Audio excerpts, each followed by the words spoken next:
ఒకానొక సమయంలో ఒక రాజు రాజ్యాన్ని పరిపాలిస్తూ ఉన్నాడు. అతను ఎలాంటి సమస్య అయినా చాలా తెలివితో, బుద్ధితో పరిష్కరించగలడు. రాజ్యంలో ఏదైనా గొడవ జరిగినా, ఏదైనా సమస్య వచ్చినా రాజు పరిష్కరించగలడని అక్కడ ప్రజలు నమ్మేవారు. అందుకని వారికి ఏ సమస్య కలిగినా రాజు వద్దకు వచ్చేవారు. ఒకరోజు రాజ్యానికి ఒక ముని వచ్చారు.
ఎదురు చూస్తూ ఉంటాను అని చెప్పింది.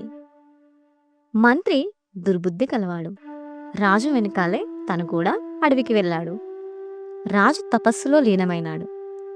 మంత్రి చాటుగా ఉండి రాజు ఏం చేస్తున్నాడో తను కూడా అదే చేయడం ప్రారంభించాడు. ఓ భగవంతుడా, నాకు జ్ఞానాన్ని ప్రసాదించు. అన్నాడు రాజు. ఓ భగవంతుడా, నాకు కూడా జ్ఞానాన్ని ప్రసాదించు అన్నాడు మంత్రి. అలా తపస్సులో లీనమై సంవత్సరాలు గడిచిపోయాయి. రాజు ఏదైతే జ్ఞానాన్ని పొందాడో మంత్రి కూడా ఆ జ్ఞానాన్ని పొందాడు. మంత్రికి ఇప్పుడు రాజు రాజ్యానికి బయలుదేరుతాడని అనిపించింది. అతనికంటే ముందే మంత్రి రాజ్యానికి బయలుదేరి రాజ్యం నుండి తన సైనికులను తీసుకొని మళ్ళీ అడవికి వచ్చాడు. ఇప్పుడు రాజ్యాన్ని పరిపాలించే సమయం వచ్చింది అన్నాడు రాజు. మహారాజా, మీరు ఏం నేర్చుకున్నారో తెలుసుకోవచ్చా అని అడిగాడు మంత్రి వినయంగా. నేను చనిపోయిన వాటిని బ్రతికించగలను అన్నాడు రాజు. అవునా, నాకు నమ్మశక్యం అనిపించడం లేదు మహారాజా అని పక్కనున్న సైనికులకు సైగ చేయగా వారు అడవిలోకి వెళ్ళి చనిపోయిన ఒక చిలుకను తీసుకొని రాజు దగ్గరికి వచ్చారు. ఏది, దీన్ని బతికించండి చూస్తాను అన్నాడు మంత్రి.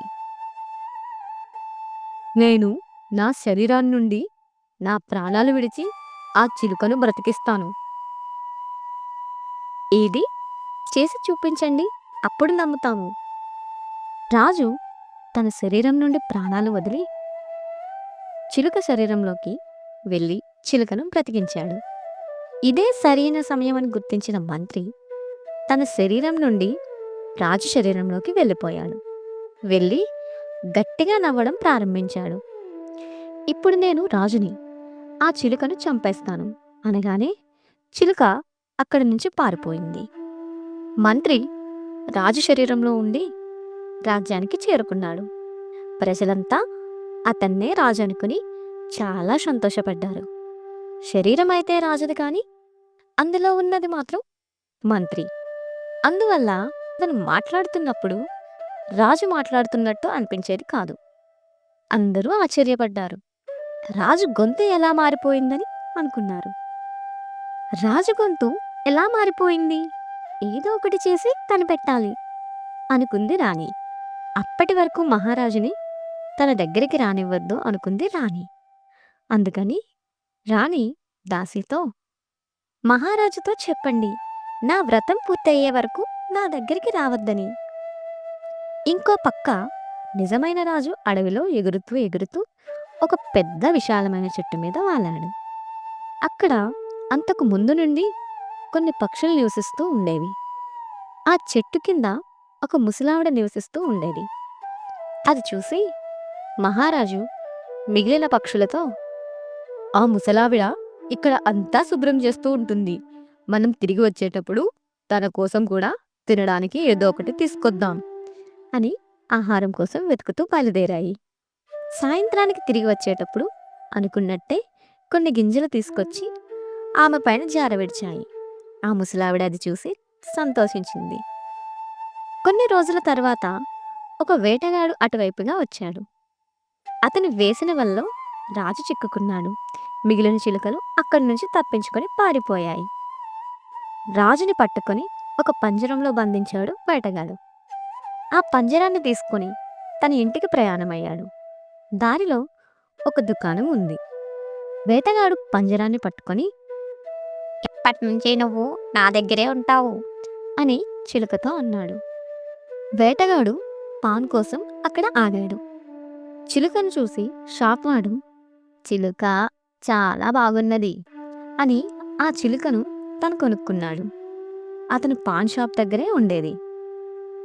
అదే రాజ్యంలో ఇద్దరు దంపతులు గ్రామానికి బయలుదేరుతున్నారు. అడవి నుండి ప్రయాణం కొనసాగించిన వారికి దారిలో వెళ్తుండగా వారి భార్యకు దాహం వేసింది. ఆమె తన భర్తతో, "నాకు దాహంగా ఉంది." భర్త నీళ్లు తీసుకురావడం కోసం సరస్సు దగ్గరికి వెళ్ళాడు. కానీ భర్త తిరిగి వచ్చేటప్పుడు అతనితో పాటు ఇంకొక అతను వచ్చాడు. అతను అచ్చం తన భర్తలాగే ఉన్నాడు. అతను ఒక దయ్యం. తన భర్త రూపంలో వచ్చాడు. వాళ్ళిద్దరూ ఆ మహిళ దగ్గరికి వెళ్ళారు. ఆమెకి అర్థం కాలేదు ఎవరు నిజమైన తన భర్త అని. ఇద్దరూ, "నేను నిజమైన భర్తని." ఆ మహిళ ఇద్దరిని ఆ గ్రామం యొక్క ప్రధాని దగ్గరకు తీసుకువెళ్ళింది. "ప్రధాని, నా సమస్యను తీర్చండి. వీళ్ళిద్దరిలో నా నిజమైన భర్త ఎవరు? దయచేసి చెప్పండి." "నేను చెప్పలేకపోతున్నాను" అన్నాడు ప్రధాని. ఇద్దరు వ్యక్తులు పాన్ షాప్ దగ్గర ఈ సమస్య గురించి మాట్లాడుకుంటున్నారు. రాజా పంజరంలో ఉండి వారి మాటలను వింటున్నాడు. వెళ్ళి ఆ మహిళని ఆ ఇద్దరు వ్యక్తులను తీసుకొని ఇక్కడికి రా. నేను చెప్పగలను ఆ మహిళ యొక్క నిజమైన భర్త ఎవరు అనేది. షాప్ అతను అందరినీ తీసుకుని వచ్చాడు. మీరిద్దరూ ఈ మహిళ యొక్క నిజమైన భర్త అని అనుకుంటున్నారు. కానీ ఎవరైతే నిజమైన భర్తనో తానే ముందుగా ఈ సీసాలోకి రాగలడు అని రాజా చెప్పాడు. అది విన్న దెయ్యం వెంటనే సీసాలోకి వచ్చి, "చూడండి, నేనే నిజమైన భర్తని." రాజు వెంటనే ఆ సీసా మూత మూసివేయమని చెప్పగా ఆ నిజమైన భర్త ఆ సీసా మూతని మూసేశాడు. అక్కడ ఉన్నవారంతా సంతోషించారు. ఆ మహిళ యొక్క నిజమైన భర్త షాప్ అతనికి చాలా ధనాన్ని ఇచ్చాడు. అప్పటి నుండి ఏదైనా గొడవ జరిగినా, ఏదైనా సమస్య వచ్చినా అందరూ ఆ చిలుక దగ్గరికి వచ్చేవారు. న్యాయం అడిగేవారు. షాప్ అతనికి చాలా ధనాన్ని ఇచ్చేవారు. చిన్నగా చిన్నగా ఆ మాట రాణి వరకు చేరింది. రాణికి రాజు గుర్తొచ్చారు. రాజు కూడా ఎలాంటి సమస్యనైనా తన వివేకంతో, బుద్ధితో పరిష్కరించేవారు. ఒకరోజు రాణి చిలుకను కలవడానికి వచ్చింది. చిలుక రూపంలో ఉన్న రాజా రాణిని చూసి ఏడవడం ప్రారంభించాడు. జరిగిన విషయాన్ని రాణితో వివరించాడు. రాణి కూడా ఏడవడం ప్రారంభించింది. మంత్రి నన్ను మోసం చేశాడు అన్నాడు రాజు. "మంత్రి ఇప్పుడు నీ శరీరంలో ఉన్నాడు. అతన్ని ఎలా బయటికి తీయడం?" నేను నీతో ఏదైతే చెప్తానో నువ్వు అదే చెయ్యి. రాణి చిలుకను తీసుకుని రాజ్యానికి బయలుదేరింది. రాణి చిలుకను దాచేసి చిలుక ఏదైతే చెప్పిందో అది చేయడానికి రాణి సిద్ధంగా ఉంది. "దాసి, వెళ్ళు, రాజుతో చెప్పు నా వ్రతం పూర్తయిందని, ఇప్పుడు రాజు నా దగ్గరికి రావచ్చని." "మహారాజా, సందేశం పంపించారు మహారాణి వారు. మీరు ఆమె పక్షంలోకి వెళ్ళవచ్చు." ప్రధానమంత్రి చాలా ఆనందపడ్డాడు. రాణి ఇప్పుడు నన్ను రాజుగా నమ్ముతుంది. అతను రాణి దగ్గరికి వెళ్ళాడు. రాణితో మాట్లాడడం ప్రారంభించాడు.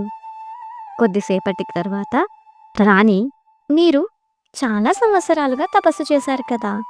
నాకేమైనా చూపించండి. మీరు ఏమైతే నేర్చుకున్నారో. నేను చనిపోయిన వారిని బ్రతికించగలను. అలా ఎలా చేయగలరు? నేను ఎలా నమ్మాలి?